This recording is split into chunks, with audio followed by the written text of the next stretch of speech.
So my favourite jobs in the workshop were always the biggest ones to be involved in, really. Coming from being a mechanic, that's what you love to do.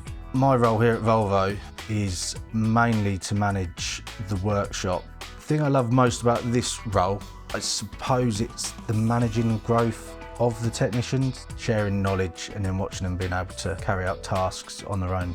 So what first attracted me to Volvo was the shift pattern.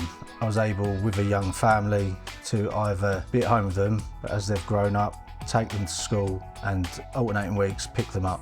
If anyone wants to work for Volvo Trucks, 100% do it. I've worked a few jobs, it's certainly the best place I've worked. I wouldn't think of leaving. The home life balance is just amazing.